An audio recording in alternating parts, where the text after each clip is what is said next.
अस्सलाम वालेकुम स्टूडेंट्स। तो आज हम पढ़ेंगे कंप्लीमेंट सिस्टम, जो लास्ट टॉपिक है इस यूनिट का। कंप्लीमेंट सिस्टम हम स्टार्ट करते हैं। कंप्लीमेंट सिस्टम जो है बहुत ही इंपॉर्टेंट टॉपिक है। ये आपको हमेशा ज़रूरत पड़ेगी इसकी, जब भी आप नॉलेज पढ़ोगे, जिस क्लास में भी होंगे आप, तो वहाँ पे आपको इसकी ज़रूरत पड़ेगी। यहाँ पे मैं डिटेल में पढ़ाऊँगा थोड़ा, तो आपको you have to remember all these things. सबसे पहला पॉइंट जो है इसमें, जो कंप्लीमेंट सिस्टम यूज़ होता है, ये इनेट इम्यूनिटी में यूज़ होता है और एक्वायर्ड इम्यूनिटी में भी यूज़ होता है, बट वहाँ पे डिलेड कंप्लीमेंट एक्टिवेशन होती है। और यहाँ पे इमीडिएट रिस्पॉन्सेज में, इमीडिएट रिएक्शंस में ये मतलब यूज़ होता है कंप्लीमेंट सिस्टम। जैसे ब्लड ट्रांसफ्यूजन करते हैं, वहाँ पे कंप्लीमेंट सिस्टम का यूज़ होता है। अब कंप्लीमेंट सिस्टम है क्या? These are plasma proteins. ये प्लाज्मा प्रोटीन्स है, around 30 proteins are there. 30 proteins अभी तक आइडेंटिफाई किए गए हैं इस कंप्लीमेंट सिस्टम के।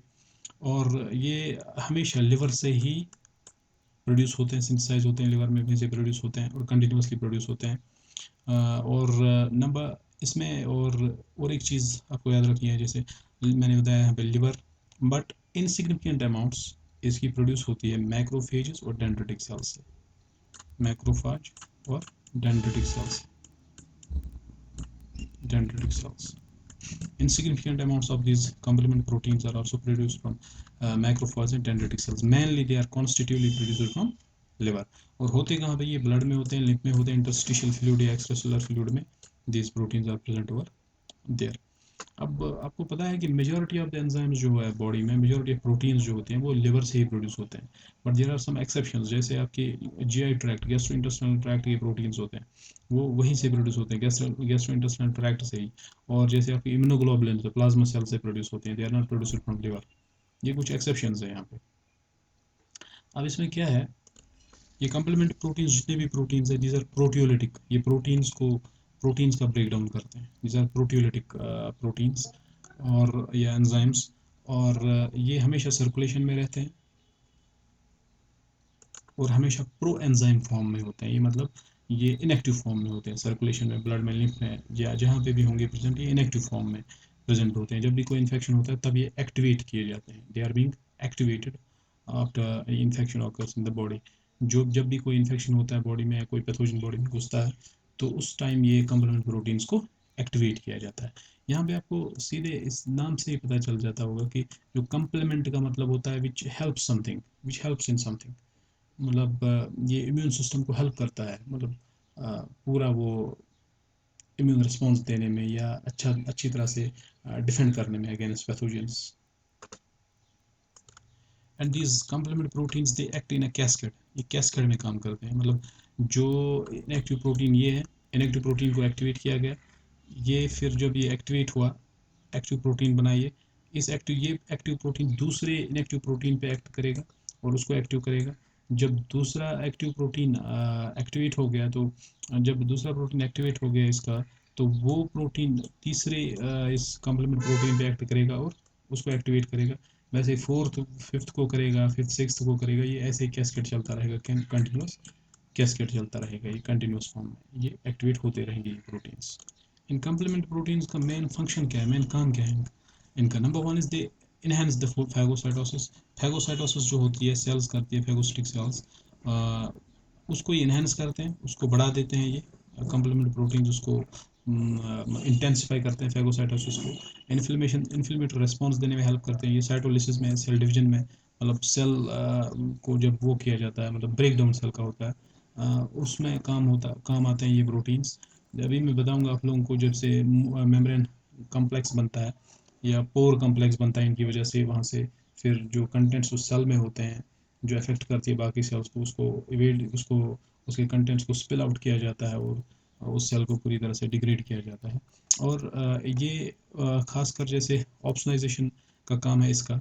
ऑप्सनाइजेशन में कम्प्लीमेंट प्रोटीन्स यूज़ होते हैं, डिग्रेनुलेशन में कम्प्लीमेंट प्रोटीन्स यूज़ होते हैं, कीमोटैक्सिस में कम्प्लीमेंट प्रोटीन्स यूज़ होते हैं, न्यूट्रलाइजेशन में कम्प्लीमेंट प्रोटीन्स यूज़ होते हैं। ये सारी की सारी टर्म्स आपको याद रखनी है, जैसे एनहेंस्ड फैगोसाइटोसिस, इन्फ्लेमेशन, साइटोलिसिस और opsonization, degranulation, chemotaxis, neutralization, all this points you have to remember. सारी की सारी फंक्शंस ये कम्प्लीमेंट सिस्टम की है। इसकी डिफरेंट पाथवेज है, वो पाथवेज हम बाद में देख लेते हैं। पहले हम देखेंगे कि इसका नॉमेनक्लेचर कैसे दिया गया है। जैसे ये सबसे पहले जो है, ये प्रोटीन्स क्लासिकल पाथवे में डिस्कवर किए गए थे, आइडेंटिफाई किए गए थे। क्लासिकल पाथवे एक पाथवे है इसमें, कम्प्लीमेंट प्रोटीन्स में, कम्प्लीमेंट सिस्टम में। दूसरा लैक्टिन पाथवे है। तीसरा फिर कम और एक पाथवे है इसमें। तो ये पाथवे हमें पढ़ना है डिटेल में। एक इसमें क्लासिकल पाथवे है। सबसे पहले ये जो प्रोटीन्स आइडेंटिफाई हुए थे, एंजाइम्स आइडेंटिफाई हुए थे, ये कम क्लासिकल पाथवे में हुए थे। तभी इनका जो हम इनका मतलब शॉर्ट फॉर्म में इनको सी लिखते हैं, C. They are designated by letter C, capital C से। जैसे कम्प्लीमेंट प्रोटीन 1 C1 लिखते हैं हम इसको, कम्प्लीमेंट प्रोटीन 2 C2 लिखते हैं, या कम्प्लीमेंट प्रोटीन 9 C9 लिखते हैं इसको। These 9 proteins are very important proteins. बाकी हमें डिस्कस नहीं करने हैं, we have to discuss these 9 proteins. ये बहुत इंपॉर्टेंट प्रोटीन्स है इसमें। तो बाकी मैंने बताया आप लोगों को around 30 proteins have been identified so far, जो इस कम्प्लीमेंट प्रोटीन्स में आते हैं सब। इसमें जो आपको याद रखना है, यहाँ पे याद रखने वाला पॉइंट ये है कि ये जो C1 है और C6 C7 C8 C9 है, these proteins are not broken down. बाकी जितने भी प्रोटीन्स है C2 C3 C4 C5, they are broken down for the activation. जब भी इनको एक्टिवेट होना होगा तो C2 को ब्रेक किया जाएगा, C3 को ब्रेक किया जाएगा, C4 को ब्रेक किया जाएगा, C5 को ब्रेक किया जाएगा। दो कंपोनेंट्स में, एक स्मॉल कंपोनेंट होगा, एक लार्ज कंपोनेंट होगा। जैसे C2 का ब्रेक डाउन होगा C2A C2B, ठीक है। उसमें हम स्फिक्स ए, जो लार्जर सब यूनिट होता है उसमें स्फिक्स बी देते हैं हम, और जो स्मॉलर सब यूनिट होता है उसमें स्फिक्स ए देते हैं। जैसे C3 का ब्रेकडाउन होगा, ये दो पार्ट्स में डिवाइड होगा, एक C3B C3A। C3B जो का पार्ट होगा वो लार्जर होगा, और C3A जो होगा वो स्मॉल होगा।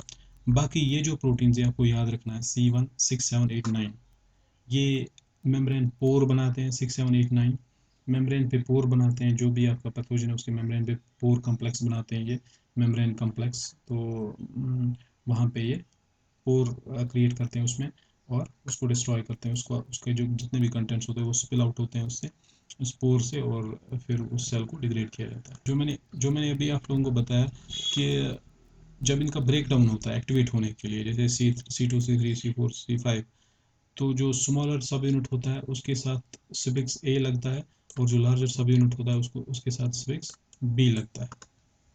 जैसे यहाँ पे एग्जांपल दी गई है, C3 का ब्रेकडाउन होगा दो पार्ट्स में जब इसको एक्टिवेट होना होगा, C3B में और C3A में। जो C3B होगा ये लार्जर फ्रेगमेंट होगा, और C3A जो होगा ये स्मॉलर सेगमेंट होगा। जैसे ये लार्जर सेगमेंट है और दिस इज स्मॉलर सेगमेंट और फ्रेगमेंट। बट इसमें एक एक्सेप्शन है, जो C2 प्रोटीन है।